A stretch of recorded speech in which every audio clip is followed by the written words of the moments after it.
All right, let's get this straight. At this point, men have impoverished most of the world, set I don't know how many nations at war with each other, and set us on a pollution path to destruction of the planet. Do you think it might be time for women to have their say? Well, that was some of the thinking behind a conference this past weekend convened by the Daily Beast in New York. Didn't hear about it? Well, we'll talk about that. But maybe it's because when CNN sends you a news-breaking email, as I just got, a text message from CNN, what's the #1 news item? Tiger Woods is rejoining the tour. What's up and what can we do about it? We've got with us the managing editor of the Daily Beast, Jane Spencer. Hi, Jane. Welcome to the program. Thank you. Forgive my outrage, but you had some amazing people gathered at your conference this weekend, right? We did indeed. Tell me a little bit about who was there and what were they talking about?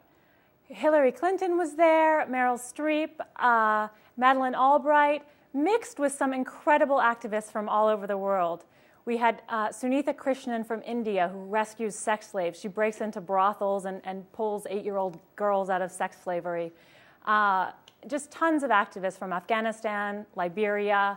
Well, let's play a clip from one of the Liberian activists who was really striking in the YouTube video we were able to get hold of.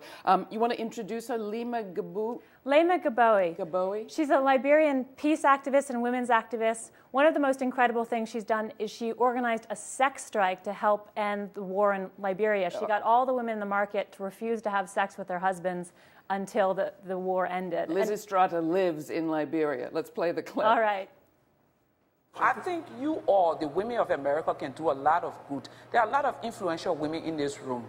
One group of powerful people that Africans tend to overlook are the first ladies of Africa. How do you engage your first lady to call a summit of African first ladies to talk about, not come and do fashion parade, talk about rape and sexual violence? But would they? They will. If Michelle Obama calls the African first lady, everyone will come running. First ladies run Africa, and people tend to forget that. Everything they say to their husband is law and gospel, and we always overlook it. Go, Lema Gaboui. What a fantastic kind of a presentation and the passion behind it.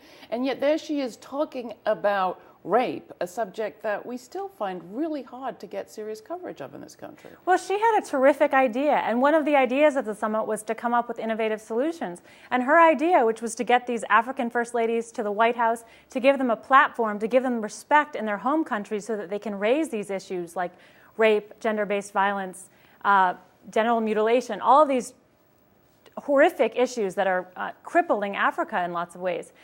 So the other great thing that came out of this summit is Valerie Jarrett was there, Obama's senior advisor, and she was at this session. She heard Lema Gaboui make this request, and she said on Sunday during Valerie Jarrett's session that she'd emailed Michelle Obama suggesting this. So we're hoping that might happen. No word yet? No word yet. One of the other things that was important about your conference, it seems to me, is the relationship between culture and politics. You brought a lot of, well, Hollywood's stars to your gathering. Who? Well, you were talking before about how difficult it is to get news coverage of these kinds of issues. And, you know, Tiger Woods dominates the airtime.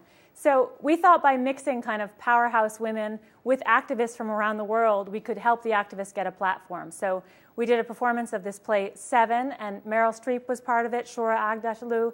All sorts of high-profile actresses came to perform the roles of these activists and did a reading of the play, which brought a kind of, you know, glitzy media attention that these activists don't usually get. And it apparently works. Here's Inez McCormack, who is an activist in the labour movement in Ireland, North and South. I think the first female head of the Irish Conference of Trade Unions.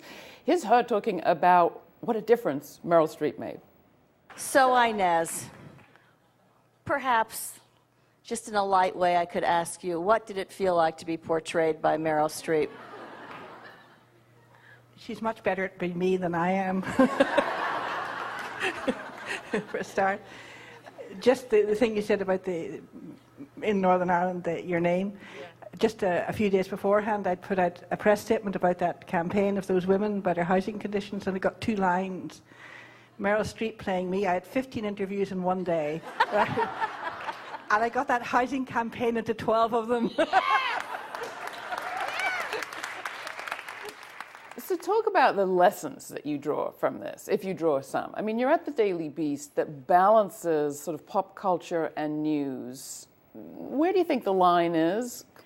Well, I think too often important issues like this are framed in boring language. You hear about policy and gender equality in terms that turn us all off. So one of the goals of this summit, which I hope we succeeded in, I'm actually sure we did, is to reframe it in terms of stories, to hear a mother from Senegal telling about losing 2 of her daughters who died during a genital mutilation ceremony on stage was incredibly moving, and it takes this discussion of opportunities for women out of a boring policy sphere and turns it into a story that people can understand, that people can relate to. I think people are interested in these issues. We just need to find ways as the media of bringing them to them in a way that can digest them and that they understand them and that they're interesting and colorful. Was there any agenda that came out of this conference, this gathering this weekend?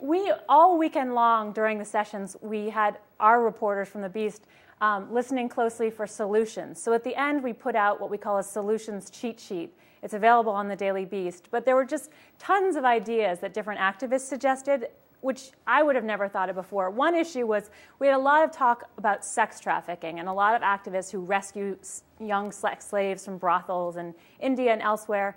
One of the challenges, they said, is that these women get out and it's very difficult for them to find jobs because of the shame and the stigma and the difficult lives they've had. One of their suggestions is that companies commit to hiring former victims of sex slavery. That's one way companies that want to do some sort of social justice work can get involved. Any word to the Obama administration specifically, things people want them to do? Well, the biggest one we've already talked about was the idea of inviting Africa's first ladies to the White House to give them an opportunity to give them some status in their home countries by getting an invitation from such a respected administration where they come from. All right, thanks so much. Jane Spencer, thanks so much for being with us. Jane is the managing editor of the Daily Beast. You can find out more through the links at our website. That's GRITtv.org.